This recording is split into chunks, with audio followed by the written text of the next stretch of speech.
যে দেখতে পাচ্ছ নারকেল, একদম গোটা একটা নারকেল, এই যে জল লেগেছে। তো কোনো রকম ছিদ্র ছাড়াই, দেখতে পাচ্ছ কোনো রকম ছিদ্র করা নেই, এবং ভেতরে জল রয়েছে। তো এটাকে আমি, তো এই যে নারকেলটা, এটাকে আমি ফ্রিজে রাখবো। আজকে 2 দিন এটা ফ্রিজে রাখতে হবে। তো তারপর কালকে আমি এটা বার করব।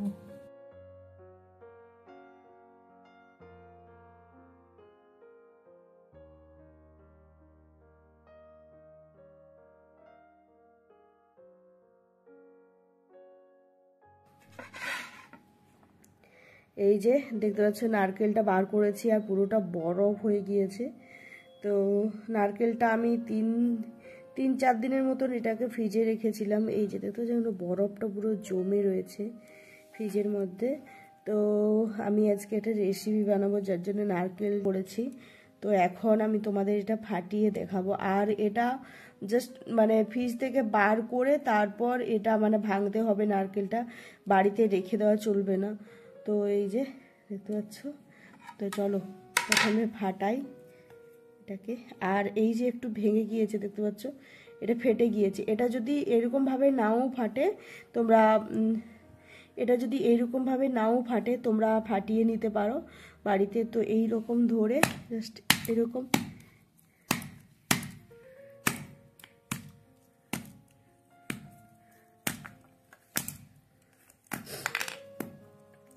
এরকমভাবে করলেই এটা বেরিয়ে আসবে। তো অনেকটা বেরিয়ে এসছে, বাকিটাও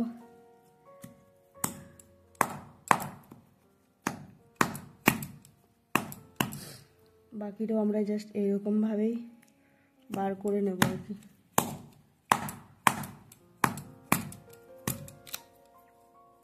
এই যে দেখো কত সহজে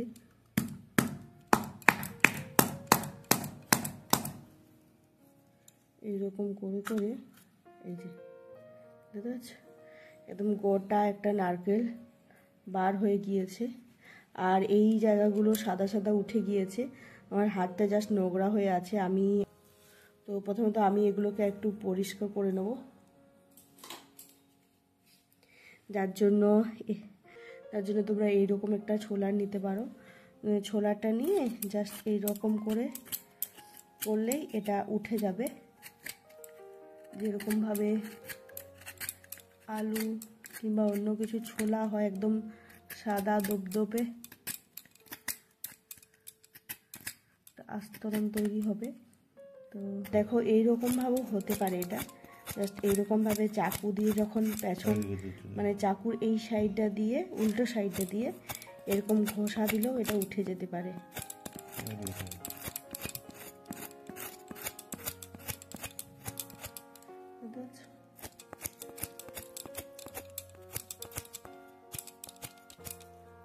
এই যে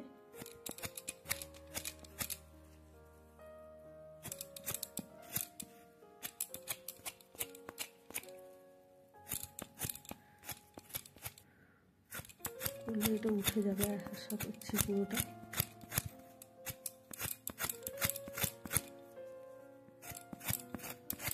যে জায়গাগুলো উঠছে না সেগুলো এইরকমভাবে একটু ছুলে দিলে তো পরিষ্কার হয়ে যাবে। এগুলো ভালো করে ছুলে তারপর পরিষ্কার করে ধুয়ে নিয়ে আসছি।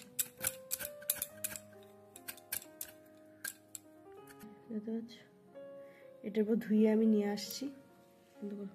তো এই যে দেখতে পাচ্ছ খুব সুন্দর করে নারকেলটাকে একদম ফ্রেশ করে নিয়েছি। এটাকে এখন কাটবো আমি এরকমভাবে। তো দেখতে পাচ্ছ নারকেলটা কেটে নিয়েছি। এখন এটাকে ছোট ছোট এরকম ছোট ছোট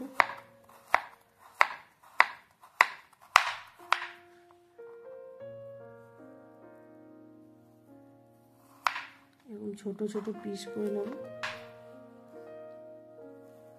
তো এই যে বাকি নারকেলটাকে আমি টুকরো টুকরো করে কেটে নিয়েছি।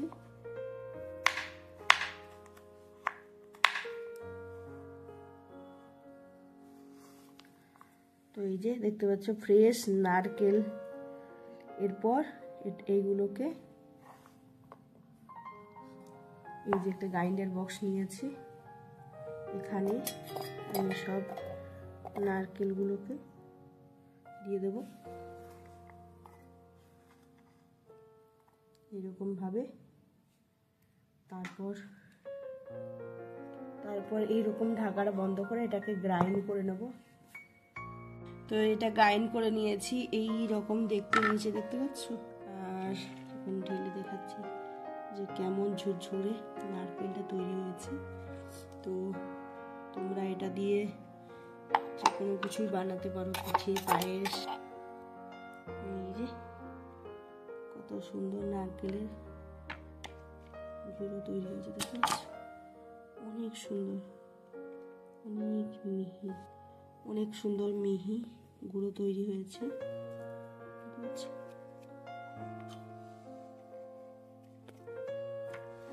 তো এটা তৈরি হয়ে গিয়ে এই যে নারকেলটা আছে এটা আমি প্রসেসিং করে দেখাবো যে আমি এটা কিভাবে করছি। তো এখানে আমি একটা গ্রেটার নিয়ে নিয়েছি, দেখতে পাচ্ছ। তো এখন এই রকম ভাবে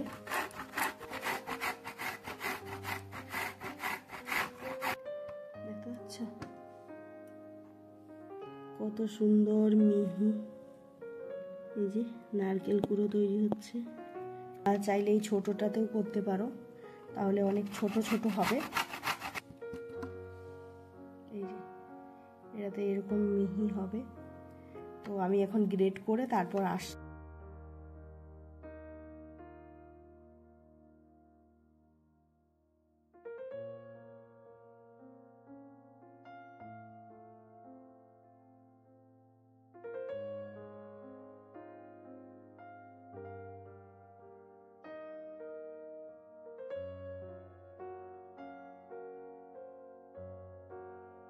এখানে দুটো নারকেল কোড়া রয়েছে, এটা গ্রাইন্ডারে গুঁড়ো করা আর এটা হচ্ছে গ্রেট করা। এটা এই যে এই দেখো কত সুন্দর ভাবে গ্রেট হয়েছে। মানে ছোটটা করলে মিহি হবে আর বড়টা হলে একটু বড় বড় হবে। তো ছোটটা দিয়েই করে নিয়েছি। এই যে কত সুন্দরভাবে হয়েছে এটা। আর এটা হচ্ছে সেই গ্রাইন্ডারে গুঁড়ো করাটা। এই যে